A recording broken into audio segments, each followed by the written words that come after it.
Every year in March Madness, teams go into it with huge expectations. In this video, we're going to give you some teams who we think will make a big impact. The first team we're going to go with is a highly ranked Houston team. What do you got, Kyle?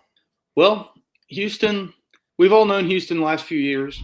They're dominant, but yet they just can't finish. But I do think this year is a year they can. In the last few years, not that they're not finishing. They're going deep, but I guess they're not finishing. They're not making the championship game. They're not winning. This year, though, I think it's a different built team. There's some key factors when I look at all of these teams we were looking at. 3-point shooting, guard play, a takeover player, defense, and coaching. They fit all of that. They got Kingston Fleming, 17 points per game, 5.5 assists.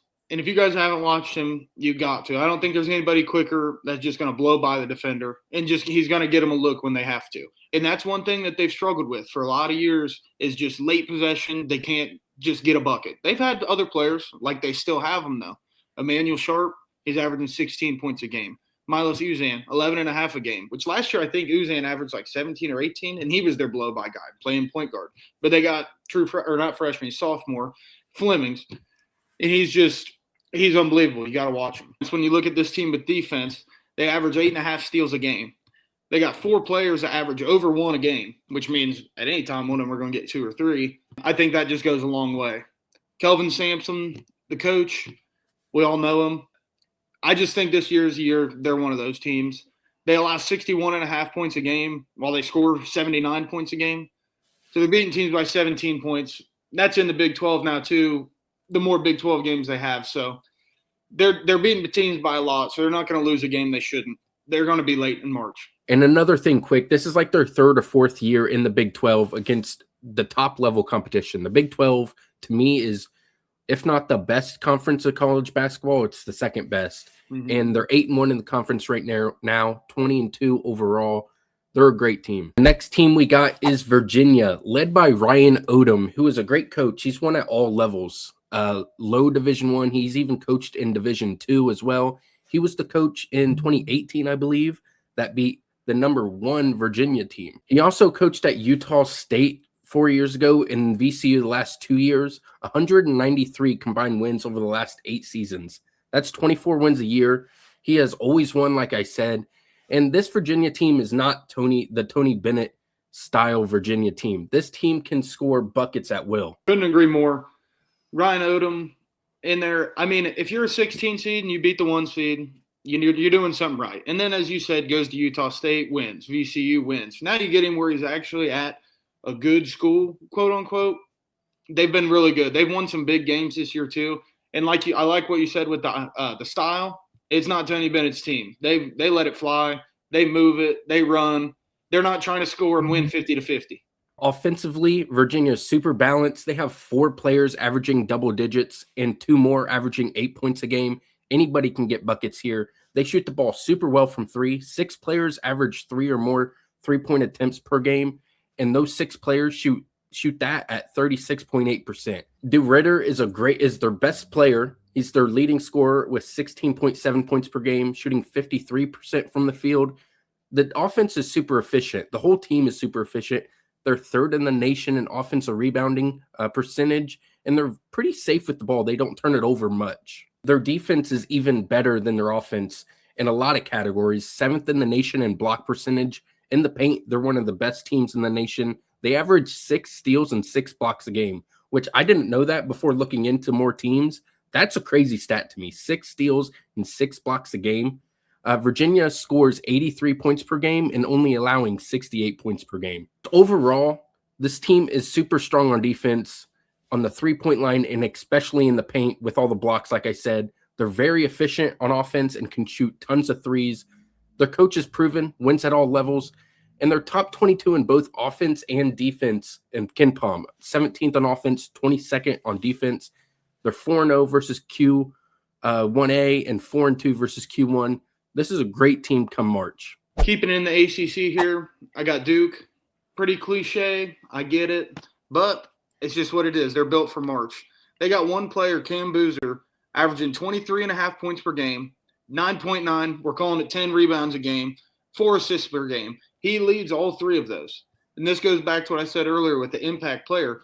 If that's not an impact player, I don't know what it is. The whole team runs through him. and he can do it, and he has done it at every level. He's won a championship every year of his high school. He just wins AAU championships. It's different. He's not necessarily flashy.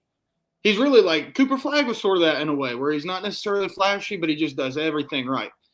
And then you add with that, Kim Boozer is surrounded by one of the best shooters in the country, Isaiah Evans. He's averaging 14 points per game this year.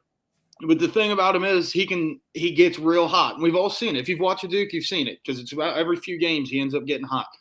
This year he has 5 games with 4+ threes made. His percentage isn't really great this year. He's actually kind of struggling. I think he's like 35% or something, which for him is it's low. But if he gets hot, Cam Boozer's going to put up his stats. And he's got people around him that can do enough, for sure. That if he isn't perfect, they're going to help carry him through. Then I think stepping over defensively, they got Patrick Ngongba. He averages 1.5 blocks a game.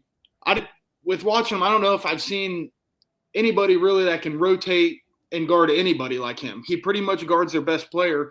He's 7-footer. Also with that, they got Malik Brown, who's one of the best interior defenders, used to play at Syracuse. He's just a handful defensively. He's underrated. He'll never get the credit that he deserves for what he does for this team. So shout out Malik Brown. With the coach, they got John Shire, played for Coach K, coached with Coach K, but he doesn't really do it like Coach K. He's recruiting different style of players. It's a totally different Duke team. The only thing staying the same is that they're dominating. Allowing only 64 points per game, scoring 84 points per game. If you're on average winning a game by 20, they're not going to slip up early. And they are dominating good teams too. I was going to say, this is a newer Duke style, but they're just as dominant. They're probably going to be a 1 seed come March, or definitely going to be the 1 seed come March. 9-1 against Q1 teams. This team's great, and they're going to win in March. My next team who I like to win in March is the Kansas Jayhawks. They're obviously super good in the past, kind of had a tough stretch over the last couple years, but this year I think they're back. Bill Self has literally won everything, done everything in college basketball. Their team is ranked top 10 in KenPom on defense, and Darren Peterson might be the best player in the nation. Inconsistent lineups have kind of been an issue with Kansas throughout the year, although they've proven they can win without Darren Peterson and him dealing with all his injuries. And I think Kansas is really starting to mesh at the right time. Darren Peterson's back healthy, playing really good, and Kansas is beating some good opponents. With Darren Peterson back in the lineup, they beat Iowa State by 21. They beat BYU, and they beat Texas Tech. And this is all just within the last 3 weeks of him, and he's still on a minute restriction seemingly, oddly out of the game at different times. But the one thing is, when he's in, they win. That's really what it's come down to with him, and he's going to score 20. When he's not in, they beat Tennessee. Without him also, they lost to UConn, number 2 team in the country, by 5 points with no Peterson. They got Trey White.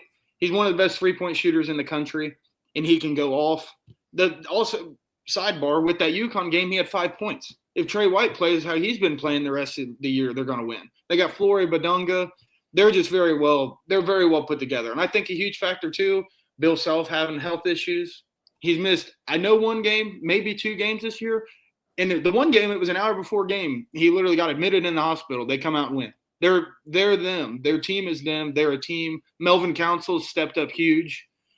They're much deeper than it appears. And if Peterson plays, he's a problem. And that makes it easier on Trey White. It's just that's an underrated team for even as high ranked as they are. The final team we got in this video is NC State. This is one of Kyle's dark horses for this season, seemingly. He really likes his team. Tell me about him. Turns out we just love the ACC, apparently. But starting off, Darian Williams, one of the highest rated, most highly coveted transfers in the portal this year. And they got him. And by they, I mean NC State and Will Wade got him. Will Wade, coach at LSU, underrated, got McNeese State to the tournament last year. Yeah. And they won a game. With coming from McNeese, he brought Quadir Copeland, who I think it was just the other night, killed me in a bet that I made, but had 16 assists, 0 turnovers on the road to SMU. That's pretty impressive. I don't know. It just says a lot. He ain't going to turn it over much, and he can find the open guys. They can shoot threes. The other night, they were very hot from 3. They shot 14 of 30, I believe, from 3 the other night. Allow 72.5 points a game, scoring 85, 13-point per game win margin. They have 4 players averaging over 13-plus a game. Trey Holloman, Darian Williams, McNeil, Quadir Copeland, and Vin Allen Lubin, which all with that's 2 guards. Actually, it's 3 guards and a big man. Other than that, looking at Trey Holloman, Michigan State transfer, he's averaging almost 10 a game. He's been through it. He's been through March with Tom Izzo. And Will Wade can just rally the troops and bring them together. That team is underrated. They have underperformed, in my opinion, from what I expected of them, to be honest. But the only thing that means, I think, is that it's going to come together. One other impact point of NC State, in my opinion, I believe they're averaging like 12 to 14 more points on the road than they are at home, which I think that just shows they're a group. When they go out, they're going to come together and win. It is a little upsetting that they're letting down at home like that, but all of March isn't home. It's all neutral, and I think it just leads right into how they're much more mature than a lot of other teams.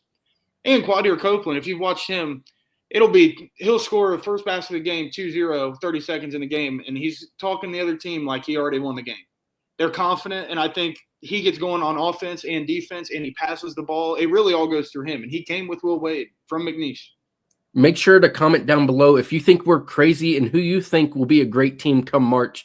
Like and subscribe, and we'll see you in the next possession.